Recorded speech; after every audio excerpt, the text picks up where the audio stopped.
بسم اللہ الرحمن الرحیم۔ سجدہ سہو کیا ہوتا ہے اور کن چیزوں پر واجب ہوتا ہے اور اس کا طریقہ کیا ہوتا ہے؟ بہت ضروری چیز ہے یہ، لوگوں کو شاید پتہ نہیں ہے اور غلطی ہو جاتی ہے، تو لوگوں کو کیونکہ سجدہ سہو کا پتہ نہیں اور کرنے کا طریقہ بھی نہیں پتہ ہوتا، تو لوگ اس غلطی کو غلطی نہیں سمجھتے اور ایسی نماز پڑھ لیتے ہیں، یہاں تک کہ ان کی نماز ہوتی نہیں ہے اور پھر وہ نماز جو ہے وہ ضائع ہو جاتی ہے۔ تو پتہ ہونا چاہیے کن چیزوں پر سجدہ سہو ہوتا ہے اور اس کو کرنے کا طریقہ کیا ہے۔ طریقہ تو سب سے پہلے یہ کہ کوئی بھی آپ نماز پڑھ رہے ہیں، 2 رکعت کی ہے، چاہے 3 رکعت ہے، چاہے 4 رکعت ہے، کوئی بھی نماز ہے، اس میں آپ نے لاسٹ رکعت کی جو التحیات ہے اس کو آپ نے پڑھ لیا، پڑھنے کے بعد پھر آپ نے ایک طرف سلام پھیرا رائٹ سائڈ پہ، اور پھر اس کے بعد دوبارہ سجدے میں گئے، 2 سجدے آپ نے کیے جیسے نارمل نماز میں کرتے۔ جب آپ نے 2 سجدے کر لیے، پھر اس کے بعد دوبارہ التحیات پڑھیں، درود شریف پڑھیں اور پھر دونوں طرف سلام پھیر لیں۔ یہ طریقہ سب سے زیادہ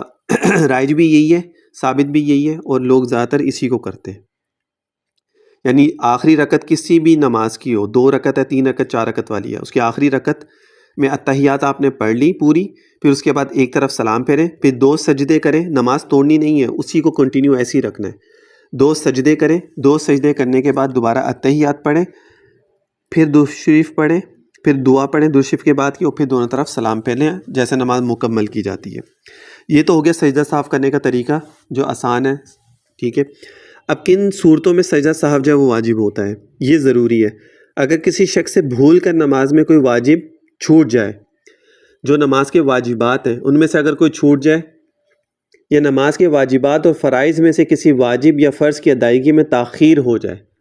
پہلا پوائنٹ کیا تھا؟ واجب چھوٹ جائے یا فرض یا واجب میں سے کسی کی ادائیگی میں، یعنی جب آپ فرض یا واجب جو ہم نے کرنا ہے نماز میں اس میں اگر تاخیر ہو جائے، دیر ہو جائے، یا کسی فرض کو پہلے ادا کر دے، یعنی ارکان کی ترتیب بدل دے جو کہ واجب ہے، رکوع پہلے آتا ہے پھر سجدہ آتا ہے، کسی نے پہلے سجدہ کر دیا پھر رکوع کر دیا، کسی نے ایسے کر لیا، یا تکرار کے ساتھ ادا کرے، یا کسی واجب کو تبدیل کر دے، جو واجبات ہیں اس کو تبدیل کر دینا، ان صورتوں میں سجدہ سہو واجب ہو جاتا ہے۔ سجدہ سہو کی ادائیگی سے اس نقصان کی تلافی ہو جاتی ہے۔ اس سے پھر یہ کہ نماز آپ کو دوبارہ نہیں پڑھنی پڑتی، سجدہ سہو کرنے کے بعد نماز آپ کی کمپلیٹ ہو جاتی ہے اور صحیح ہو جاتی ہے، پھر وہ غلطی نہیں ہوتی اس سے۔ سجدہ سہو واجب ہونے کے بعد ساکت نہیں ہوتا، یعنی جس نماز میں سجدہ سہو آپ کے اوپر واجب ہو گیا، اب آپ اس کو کرنا پڑے گا، آپ اس کو چھوڑ نہیں سکتے،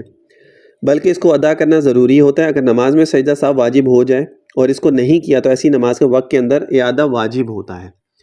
کسی کے اوپر سجدہ سہو تھا، اسے نہیں کیا، دوبارہ نماز پڑھے گا اور سجدہ سہو کرنا پڑے گا اس کو اسی وقت کے اندر ہی۔ البتہ عیدین اور جمعہ وغیرہ کی نماز میں مجمع زیادہ ہو، جس کی وجہ سے سجدہ سہو کرنے سے انتشار ہونے اور لوگوں کی نماز خراب ہونے کا قوی اندیشہ ہو تو سجدہ سہو ساکت ہو جاتا ہے۔ عیدین اور جمعے کی نماز میں مجمع زیادہ ہوتا ہے تو اس میں سجدہ سہو جو ہے وہ ساکت ہو جاتا ہے، اور اس کا نہ کرنا بہتر ہوتا ہے، اور حرج کی وجہ سے اعادہ بھی معاف ہو جاتا ہے۔ اور اگر مقتدیوں کی تشویش کا غالب گمان نہیں ہے، مثلا جماعت مختصر ہے کہ سب کو سجدہ سہو کا علم ہو جائے گا اور تشویش بھی نہ ہوگی، تو اس صورت میں کوئی واجب سہو ترک ہو جائے تو سجدہ سہو واجب ہوگا۔ یعنی سجدہ سہو واجبات فرائض میں سے اگر کوئی رہ جاتا ہے تو سجدہ سہو کرنا پڑے گا، اور اگر کسی نے نہیں کیا تو پھر اس کو نماز دوبارہ لوٹانی پڑے گی اسی وقت کے اندر، اور سجدہ سہو کرنا پڑے گا۔ عیدین اور جمعے کی نماز میں کیونکہ مجمع بہت زیادہ ہوتا ہے، لوگوں کو پتہ نہیں ہوتا، کسی کو جو بعد میں آ رہا ہے یا پہلے آ رہا ہے اس کو پتہ نہیں ہے سجدہ سہو کرنے کا طریقہ، خراب ہونے کا ڈر بھی ہوتا ہے،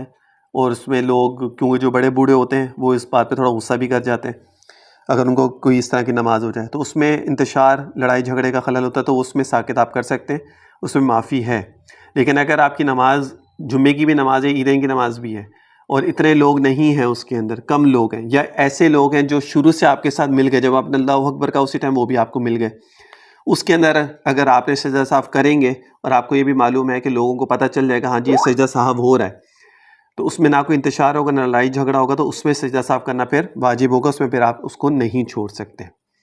یہ پوری تفصیل ہے سجدہ سہو کرنے کی اور کن چیزوں پہ ہوتا ہے۔ اب واجبات نماز کے کون سے ہیں کہ جن کے اوپر سجدہ سہو ہوتا ہے، یہ ایک الگ ہے، واجبات اور فرائض نماز کے کون سے ہیں، اس کے اوپر بھی میں ایک الگ ویڈیو بنا دوں گا۔ لیکن اگر کسی کو پتہ کرنا تو نماز کی کتاب میں آپ کو کہیں پر بھی فرائض جو ہے وہ نماز کے مل جاتے ہیں، فرائض کون سے ہیں۔ لیکن اگر کسی کو نہیں پتہ تو آپ مجھے میسج کر کے بتا سکتے ہیں، پھر اس کے اوپر بھی ایک چھوٹی سی مختصر ویڈیو بنا دوں گا، فرائض و